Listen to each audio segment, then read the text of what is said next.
Por maioria apertada de 6 votos a 5, o Supremo Tribunal Federal manteve decisão para permitir prisão após condenação em segunda instância. Quais são os efeitos da medida? Como ficam os direitos individuais perante os direitos da sociedade? Esses são os principais temas de hoje do Pensamento Jurídico, uma produção da Associação dos Magistrados Mineiros, a AMAGES. Para falar sobre o assunto, nós vamos conversar com o desembargador Dorgal Gustavo Borges de Andrada, da 4ª Câmara Criminal do Tribunal de Justiça de Minas Gerais. Ele é magistrado há 23 anos e já passou por 5 comarcas: Aimorés, Uberaba, Resende Costa, Passatempo e Belo Horizonte, onde está há 14 anos, dos quais 7 como desembargador. Doutor Dorgal, obrigado pela presença, é um prazer recebê-lo aqui novamente no Pensamento Jurídico. Eu que agradeço. Nós temos ainda os quadros Pensamento Universitário, em que estudantes da Faculdade de Direito, hoje do Centro Universitário Newton, e teremos também o quadro Pensamento Literário, que o senhor fará indicações de leitura para os nossos telespectadores.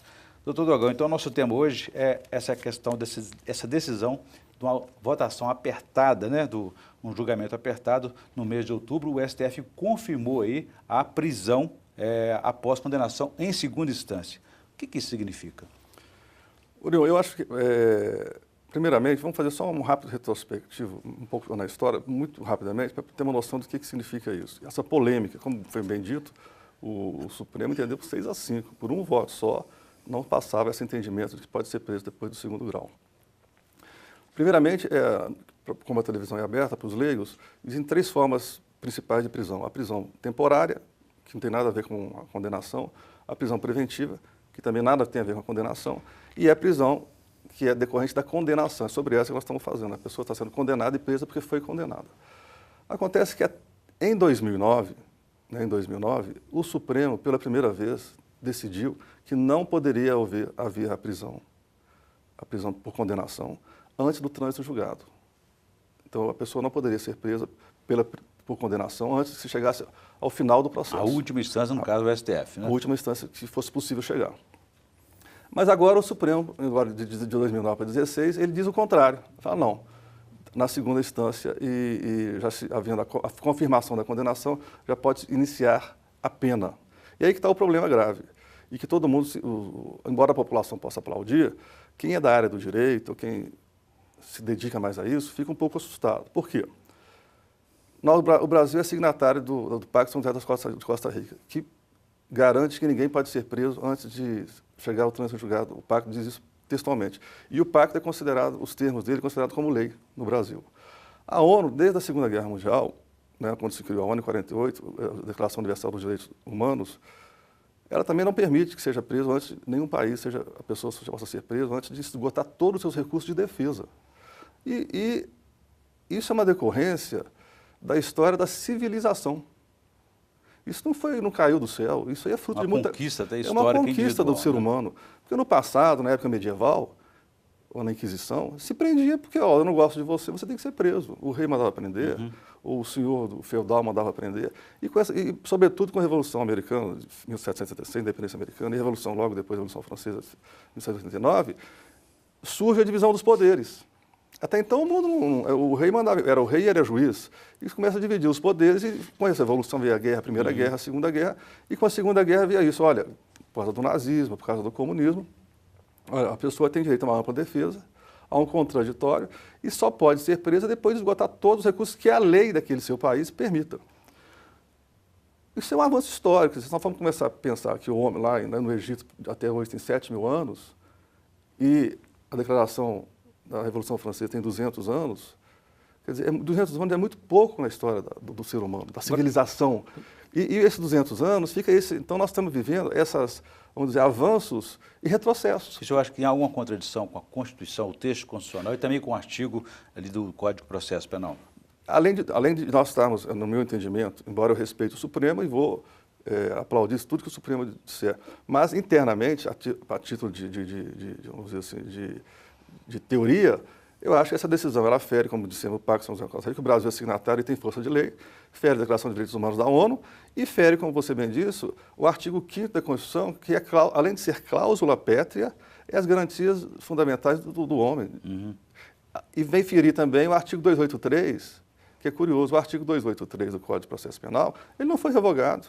E ele era para ter dito, então, que ele é um artigo inconstitucional, porque ele diz de forma muito clara, o artigo 283 do Código de Processo Penal, a prisão só pode decorrer de prisão preventiva, a pessoa só pode ser presa decorrer de prisão preventiva, prisão temporária ou de condenação transitada em julgado, diz essa palavra. Esse artigo não foi declarado inconstitucional, ele está em vigor. Mas isso, o senhor acha que o fato de ter passado por duas instâncias em condenação, apreciando as provas, isso não dá garantias contra os excessos? Não, acho que houve um equívoco de informação. A maioria dos países civilizados, do mundo civilizado e democrático, você só pode recorrer uma vez. Então, você vê os Estados Unidos. Os Estados Unidos são divididos em estados. Os estados são muito autônomos. Você só tem direito... Então, quando o segundo grau fala, não tem mais aonde ir. Uhum. Então, a pessoa fala, não, mas lá fora só se pode recorrer uma vez. Porque lá fora não tem STJ, não tem Supremo. Não tem esse mar de tribunais que tem aqui. Eu penso o seguinte, se nós queríamos abreviar a punição, a prisão, teríamos, então, acabar com o recurso especial e acabar com o recurso extraordinário. Pronto. Muito bem. Não fazendo o jeitinho, entendeu? O recurso extraordinário. Como que eu posso botar, eu como juiz, não me sinto bem em pôr na prisão alguém que amanhã pode ser absolvido. E diferentemente, Orion, do direito penal, o direito penal que nós estamos lidando, do direito civil, o direito civil, se você for executar a sentença, que não é prisão, o direito civil, a multa, isso tudo é restituível. Agora, a prisão, se depois ele é absolvido, não está como restituir o tempo que ele ficou preso. Ok, eu vou fazer um intervalo agora, doutor Dorgal, e gostaria que no próximo bloco o senhor falasse exatamente sobre esse contraponto aí do direito individual e a efetividade da justiça, que a sociedade também está cobrando muito. A gente volta em instantes.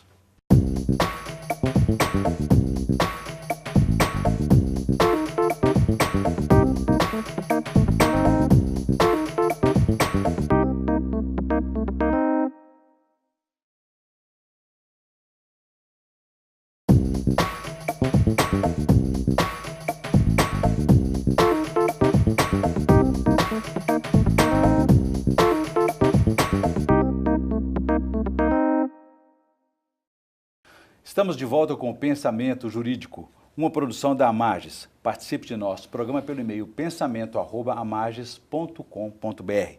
Hoje estamos discutindo a decisão do STF, o Supremo Tribunal Federal, permitindo a prisão após a segunda instância, a decisão em segunda instância. O nosso entrevistado é o desembargador Dorgal Gustavo Borges de Andrada, da 4ª Câmara Criminal do Tribunal de Justiça de Minas Gerais. Doutor Dorgal, deixei para o senhor uma questão no bloco anterior a respeito desse contraponto que fica esse imbróglio do direito individual perante a efetividade da justiça com essa decisão do STF de permitir a prisão após a decisão em segunda instância. Eu até tenho também pleno entendimento que essa decisão do Supremo sofreu muito de uma pressão social, pressão da mídia, da população, porque realmente o direito no Brasil, nós temos 4 instâncias.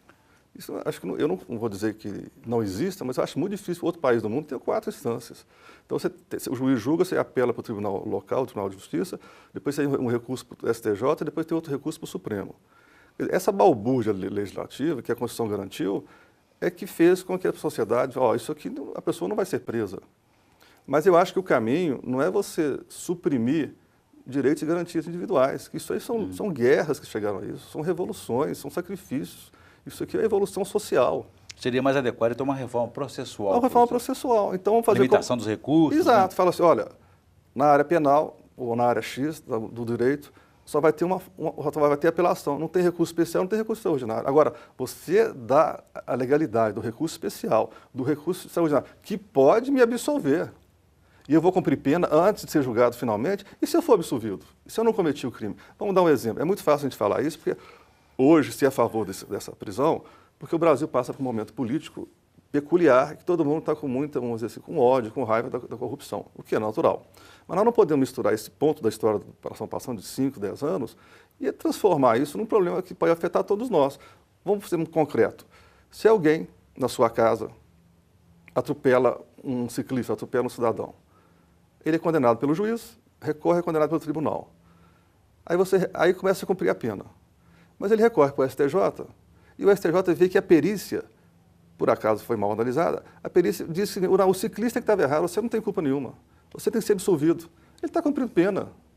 E ele não foi culpado. Quer dizer, isso é uma coisa que não é política, é uma coisa do dia a dia. Isso vai ser geral para todo mundo. Nós estamos aplaudindo a população porque está botando na cadeia os políticos, mas não vai pôr só os políticos na cadeia, não. Então, Vai pôr desde o pobre, o cidadão comum, vai todo mundo para a cadeia sem estar com o julgamento terminado. Então, só vê uma influência muito forte aí dessa Operação Lava Jato, da Eu qual acho o juiz Sérgio Moro tem conseguido manter prisões, ainda mesmo não condenados, em caso de prisão até para depoimentos, né?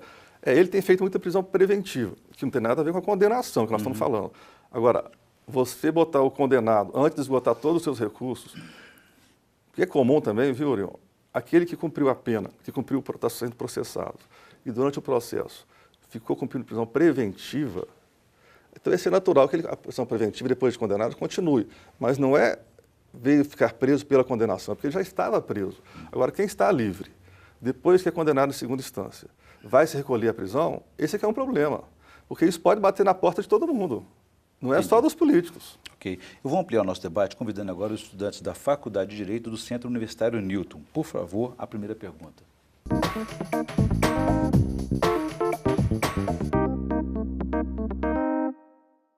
O efeito só devolutivo dos recursos especial e extraordinário autoriza a execução de eventual mandado de prisão?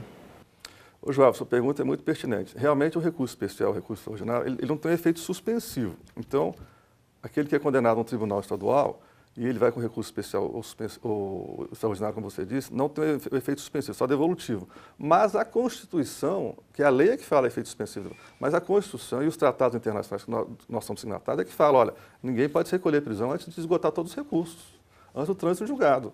Aí não é a questão da lei, realmente a lei diz isso, só tem devolutivo. Mas mais do que a lei, são princípios universais. Eu até diria mais, que isso aqui é um princípio dos países democráticos. Você não pode ser preso antes de ser totalmente esgotar os seus recursos. Isso é um princípio universal, eu acho que nem é da Constituição, eu acho que é da civilização. O princípio da presunção da inocência não estaria sendo contrariado com a decisão do STF em permitir a prisão do acusado na decisão de segunda instância antes do trânsito em julgado? Ô, Lídia, a Constituição nossa fala em princípio da não culpabilidade. Então, tem pessoas que falam que o princípio da culpabilidade difere do princípio da não inocência. Eu não vou entrar nesse debate, que é profundo.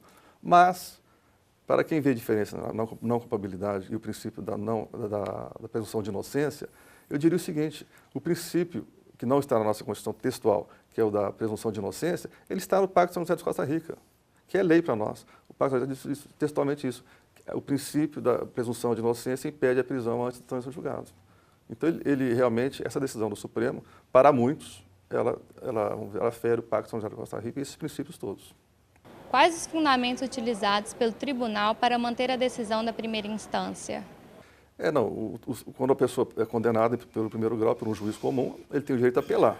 E apelando, o tribunal estadual vai rever o processo e confirma a sentença. Se ele confirmar a sentença, pelas provas que tem, a decisão do Supremo que foi dada permite, então, que o tribunal de imediato mande a pessoa ser recolhida à prisão, se o desembargador, não é uma ordem, isso não é uma decisão do Supremo, ela permite, ela não determina que os tribunais façam, porque alguns tribunais não estão fazendo isso, mas permite, antes não se permitia.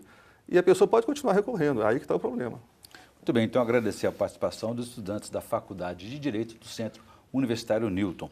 Doutor Dogal, essa decisão do STF, do Supremo Tribunal Federal, ela tem efeito, força vinculante, ou seja, todos têm que segui-la no país?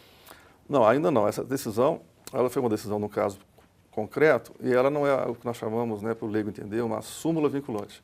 Sempre que um tribunal superior, o STJ ou o Supremo, declarar que aquela decisão é súmula vinculante, nós, juízes, os tribunais, todos os desembargadores, têm que seguir aquela decisão. Sob pena talvez até de uma punição pelo CNJ, alguma coisa parecida, porque a Constituição prevê hoje que a súmula vinculante tem que ser respeitada por todos. Essa ainda não é uma súmula vinculante. Por isso, alguns desembargadores, alguns tribunais não estão ainda determinando a prisão na segunda instância, embora com a fala do Supremo isso já possa acontecer, porque mudou. De 2009 para cá, o Supremo disse que não poderia ser feito isso. Agora o Supremo resolveu que pode. Há uma corrente que diz, até tem uma jurisprudência do Supremo, que ela combate isso, que é o princípio da proibição do retrocesso. Em matéria social, em matéria de direitos fundamentais, há um voto que diz assim, o princípio da presunção do retrocesso. E o Supremo, nesse caso, em matéria social, em matéria até de direitos de atividade, ele cometeu um retrocesso. Ele feriu as garantias individuais. Então, esse princípio teria até sendo ferido, mas não é obrigatório essa decisão para os juízes e desembargadores. Por outro lado, doutor Dorgal, existe aquela controvérsia, né, de que a situação anterior acentuava muito a impunidade, a seletividade condenatória, enfim, isso também aumentava o descrédito da sociedade perante as decisões judiciais. Como contrabalançar tudo isso? Eu concordo. A morosidade da justiça do Brasil é terrível, né? O excesso de processo, aqui em Minas, por exemplo, a média de processo por cada juiz é 7 mil processos. Isso é humanamente impossível. E vem a morosidade e dá o descrédito, né? Porque é aquela brincadeira que a gente ouve dizer, você não pode hoje botar de castigo o seu filho de 20 anos de idade, falando que quando ele teve 10 anos ele quebrou a televisão. Quer dizer, não é possível você punir uma pessoa depois de 10 anos. Mas há que se ajustar à legislação. Não é suprimir direitos e garantias individuais, direitos e garantias sociais, para que haja punição. Vamos diminuir o número de recursos. Vamos mudar a Constituição. Por que tem os recursos extraordinários, para todo recurso especial? Quer dizer, os tribunais superiores, eles então têm que ter também uma colaboração de permitir que nem tudo vá para eles. Eles têm que abrir mão de um pouco de excesso de poder de decisão. Eles têm que falar, vai morrer na segunda instância, como é na maioria dos países. Então, eu concordo. Sempre houve no Brasil, nos últimos 20, 30 anos, uma descrença na punição, pela burocracia, pelo excesso de recursos, porque o processo não acaba, o juiz não consegue terminar o processo. Muito bem. No próximo bloco, gostaria que o senhor falasse sobre a outra situação. Havendo abuso na decisão condenatória aí, se os tribunais têm meios para reverter essa execução antecipada. Então, a gente volta em instantes.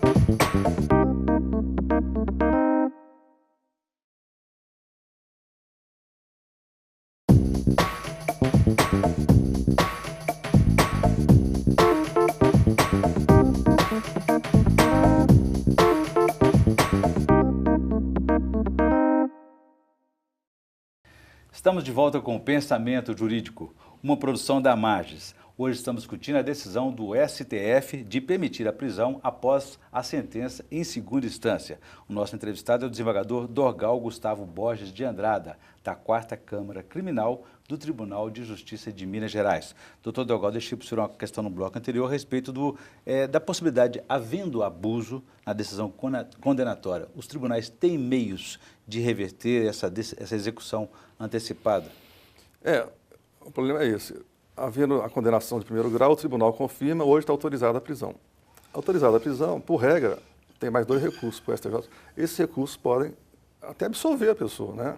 Quer dizer, por aí que está o problema. A pessoa vai cumprir pena de 5 anos. Mas o próprio tribunal, assim como é a pergunta, a única forma dele ter de rever isso, depois de já condenado em segunda instância, é a revisão criminal. A revisão criminal, a grosso modo, os estudantes chamam de um recurso. Não é um recurso, é uma ação dentro do próprio tribunal, que quando aparece um fato do processo, uma prova nova, uma testemunha nova, ou um fato que não estava no processo e que pode levar à absolvição. Então, o advogado pode entrar com uma revisão criminal no próprio tribunal, que julgou a apelação, que manteve a prisão. Essa revisão criminal é o único instrumento possível que vá se desfazer a decisão de condenação. E, eventualmente, eu acho assim, uma coisa... uma prova absurdamente, um fato assim, quase que impossível, você pode entrar com um pedido de reconsideração, se houver uma coisa absurda, mas tecnicamente, de reconsideração, um habeas corpus, um pedido de revisão, um pedido de reconsideração, mas tecnicamente a única maneira mesmo correta, processual, é a revisão criminal, a não ser os recursos para Brasília. Né? E como é que o senhor avalia os efeitos dessas decisões aí sobre o impacto sobre a segurança jurídica e também sobre o sistema prisional que sabemos, né? Está no limite, né? Aí são duas questões também que os estudiosos falam muito. Todo mundo reclama que está um excesso de prisão no Brasil. Agora vai aumentar o número de presos, não tenho dúvida, porque antes esperava-se ser julgado em Brasília. Agora a pessoa nem foi ainda condenada definitivamente, vai ser recolhida como preso comum. Quer dizer, ele nem foi condenado em definitivo, vai ser preso. Vai aumento em todos o país inteiro, São Paulo, Rio, Minas, Rio do Sul, vai certamente aumentar o número de prisão. E nós não temos prisão adequadas, humanas para isso. Quer dizer, um lado também de direitos humanos que você pode ficar em dúvida sobre se isso aí é a repercussão disso contra a sociedade. E a segurança jurídica é a talvez a mais grave que o meio jurídico discute. É que em 2009 o Supremo declarou Ninguém pode ser, confirmando o Pacto de São José, confirmando a Declaração Universal dos Direitos Humanos, confirmando a Constituição, o Código de Processo Penal, ninguém poderá ser preso enquanto tiver a possibilidade de recorrer, enquanto não está julgado. Isso foi um avanço, eu acho, na história, né? Vamos juntos com a civilização, um avanço dos direitos fundamentais. O Supremo em 2009 falou isso, não pode. Agora o Supremo em 2016 fala que pode. Aí que alguns cientistas políticos, alguns jurídicos falam, olha, houve um retrocesso. E, quer dizer, tem países que, você vai em países como a Coreia do Norte, países na África, mas depois da Segunda Guerra Mundial não se permitiu mais isso. O mundo civilizado, a ONU não permite isso. A pessoa, enquanto estiver sendo processada, vai ser preso pela condenação durante o processo em andamento, é uma coisa muito, eu acho, num foco universal meio difícil. Eu volto a esse tema daqui a pouquinho. Gostaria que antes o senhor fizesse para a gente a indicação de leitura no quadro Pensamento Literário, por favor.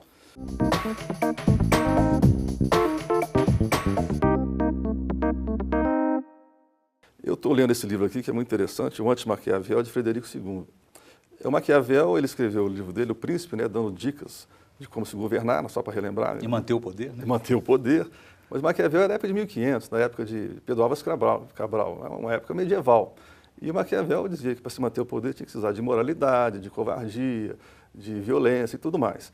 E esse aqui, 250 anos depois, o Frederico II, que veio a ser rei da Prússia, ele escreveu o Anti-Maquiavel junto com Voltaire. Voltaire também participou, que era um grande sábio francês. E ele fez dizer que não, que para manter o poder, para fazer um bom governo, não precisa ser desonesto, imoral, arrogante, violento e tudo mais. Ele disse que não, que pode se manter o poder e tal. Mas esse livro aqui não é muito divulgado, ele é muito curioso por isso. Ele vem contrapor tudo que o Maquiavel falava. Interessante. Muito bem. O outro virou um clássico, né? É. Ô, doutor Dogal, voltando aqui nessa questão, nessa discussão aqui, eu entrevisto bastante aqui juízes de primeiro grau, de segundo grau, até de ministros, né? E vejo a angústia dos magistrados em saber exatamente da questão da efetividade, onde é que se dá, onde é que se faz a justiça final, se é no primeiro grau, no segundo grau. E também não vejo uma definição muito clara na lei do que significa transitado e julgado. Onde é que acontece isso? Quando ele ocorre? A gente que gosta do direito, como juiz, quem gosta realmente da profissão, a gente se sente, às vezes, de mãos amarradas, porque o que a gente faz não tem resultado. O meu julgamento não se completa, nem no cível, às vezes, não tem efetividade no cível, para um despejo, não tem efetividade, às vezes, um desfazimento de um contrato. É difícil, né? A burocracia que em torno do direito, dos processos, é muito grande. Isso dá uma certa frustração e, às vezes, até faz a gente, vamos dizer assim, apertar um pouco, forçar um pouco, vamos dizer, para fazer com que aquilo seja completado. Agora, de fato, a maioria dos países tem só um grau de recurso, é o duplo grau de jurisdição que está na Constituição, que até argumenta a favor de quem acha que tem que ser preso no segundo, que a Constituição fala, todo mundo tem direito ao duplo grau de jurisdição. Mas isso está na Constituição, mas na verdade no Brasil, em outros artigos ele fala, todo mundo tem direito a recurso especial e recurso extraordinário, e são 4 graus de jurisdição. Se nós fôssemos seguir o que o mundo inteiro faz, que é duplo grau de jurisdição, acabar com esses recursos, acabar com tantos tribunais, aí não tinha problema. Você não acha que essa polêmica toda tem uma relação muito direta com o tempo razoável do processo? Ou seja, se pudesse limitar um tempo para que o processo chegasse ao seu final, limitasse esses recursos, não teria essa discussão toda? Eu não tenho dúvida, o razoável do processo, mas é complicado na prática isso, Orion, porque veja só, um juiz que tem aí 10 mil processos. O núcleo do processo é o problema do processo no mundo moderno. É você ouvir testemunhas, ouvir as perícias. Para você ouvir testemunhas, o advogado tem direito de rolar 5, o outro a rolar mais 5. Então, a audiência e as perícias, aquilo não tem como não ser realizado. Então, você tem 7 mil processos, você vai ter que fazer, às vezes, 7 mil audiências, pelo menos no crime é obrigatório. Eu tenho que fazer 7 mil audiências. Isso gasta tempo. Às vezes eu não consigo fazer mais do que 3 por dia. E tem o uso protelatório dos advogados. E fora que os advogados para evitar têm o direito de usar 1000 recursos durante o processo. Então é um negócio muito complicado, a não ser que você use a oralidade, que é um modelo americano. E o modelo americano também, o norte-americano, o inglês, no direito penal, ele é um pouco, vamos dizer assim, um pouco violento. Porque depois de se investigar, o promotor e a polícia, depois de investigar, eles, sem ir ao juiz, eles têm o direito de propor uma pena. Ele fala, eu tenho uma investigação contra você que vai te dar 30 anos de prisão. Você aceita cumprir agora, a partir de hoje, 10 anos? O sujeito aceita. Ele fala que eu tenho contra você que vai te dar 30 anos. E eles têm muito receio de ir à justiça, o cidadão comum lá. Tem muito receio. Então não tem nem o processo. Ele investiga, o promotor ou a polícia, convoca o advogado e o réu e fala, eu investiguei contra você, eu tenho isso aqui, ó, você quer folhear? Então, vamos fazer um acordo. Faz uma espécie de conciliação premiada. Exato, né? e todo mundo aceita. Muito bem.